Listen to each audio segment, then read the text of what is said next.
50 წლის ზემოთ მამაკაცების დაახლოებით 50%-ს ეწყებათ შარდვის პროცესის ისეთი დარღვევები, როგორიცაა ხშირი შარდვა, გახშირებული შარდვა განსაკუთრებით ღამის პერიოდში, დაუცლელობის შეგრძნება, რაც იმას ნიშნავს, რომ მაგალითად მოშარდე, მაგრამ დაგრჩა შეგრძნება, რომ კიდევ გინდა მოშარდვა, მაგრამ ვერ შარდავ.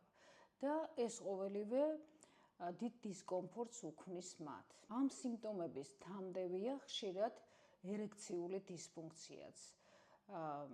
არასაკმარისი ერექცია, ან სწრაფი ეიაკულაცია, ან პირიქით გახანგრძლივებული სქესობრივი აქტი. რა არის ამის მიზეზი და როგორ შეიძლება ამ პრობლემის მოგვარება? ამას ახლავე აგიხსნით. შარდვის პროცესის დარღვევის მიზეზი შეიძლება იყოს უამრავი დაავადება. მაგალითად, შაქრიანი დიაბეტი, ან გულსისძარღვთა დაავადებები, სხვადასხვა ინფექციები. ასევე შეიძლება აბსოლუტურად ჯანმრთელ მამაკაცსაც განუვითარდეს ეს პრობლემა ასაკის მატებასთან ერთად. მე ახლა აქცენტს გავაკეთებ იმ მდგომარეობაზე, როდესაც ეს პრობლემა გამოწვეულია ასაკობრივ ცვლილებებთან, რადგან სწორედ ასაკობრივი ცვლილებების გამო უმეტეს შემთხვევაში შეიძლება ითქვას 90% შემთხვევაში ვითარდება შარდვის პროცესის დარღვევა 40-50 წლის ზემოთ. მოგეხსენებათ, რომ მამაკაცებში ასაკის მატებასთან ერთად ხდება პროსტატის ქსოვილის ჰიპერპლაზია, ანუ პროსტატის გადიდება.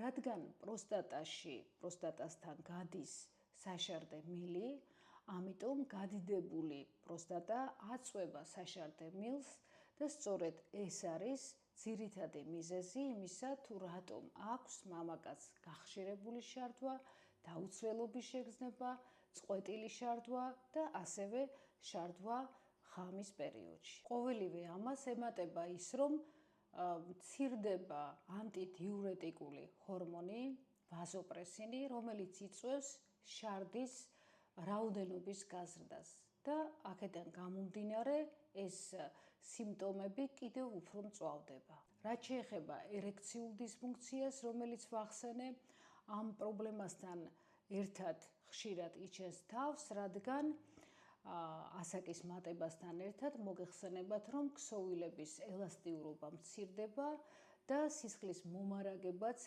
ნაკლებია. ვის უნდა მიმართოთ აღნიშნული პრობლემის მქონე მამაკაცებმა და როგორ უნდა მოაგვაროთ ეს პრობლემა? პირველ რიგში უნდა მიმართოთ ექიმ-უროლოგს, რომელიც გამორიცხავს რაიმე სახის დაავადებას, რომელიც შესაძლოა იყოს შარდვის პროცესის დარღვევის მიზეზი.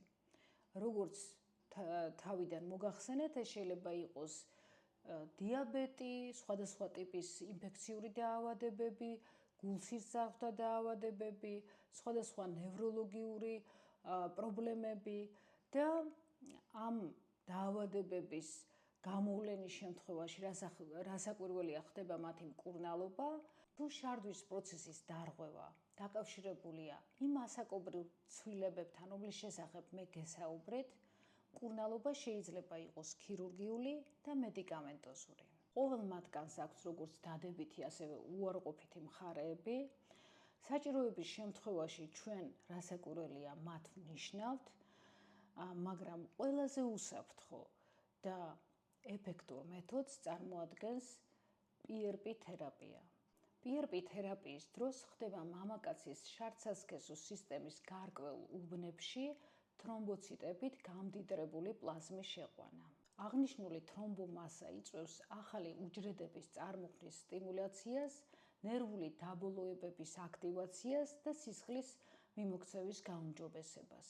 შედეგი საკმაოდ სწრაფია. პირველივე პროცედურის შემდეგ შეიძლება მამაკაცმა იგრძნოს შარდვის პროცესის გაუმჯობესება, ხოლო მესამე, მეოთხე პროცედურაზე მამაკაცების დაახლოებით 95%-ს აქვს გაუმჯობესებული შარდვის პროცესი.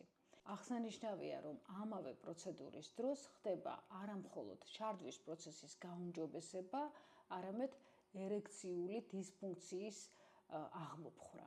ამიტომ PRP თერაპიას ჩვენ ხშირად ვიყენებთ არა მხოლოდ ჩარდვის პროცესების დროს, არამედ იმ მამაკაცებშიც, რომელთაც აქვთ ერექციული დისფუნქცია, რაც გულისხმობს სწრაფ ეაკულაციას, ანუ როცა მამაკაცი მალე ათავებს დროზე ადრე, ან პირიქით გახანძლივებული სქესობრივი აქტი, როცა ის ვერ ახერხებს ეაკულაციას, დროულ ეაკულაციას, ასევე სუსტი ერექცია, ან ერექცია, რომელიც ძალიან სწრაფად ქვეითდება. ვიცი, რომ ბევრს დააინტერესებს რა ღირს ეს პროცედურა, რა ინტერვალებით ტარდება, რამდენ წუთიანია, რა ხანგრძლივობა აქვს, მტკივნეულია თუ არა და ასე შემდეგ. და აი ამ დეტალების შესახებ მე შემდეგ ვიდეოში მოგიყვებით. გამოიწერეთ ჩემი არხი.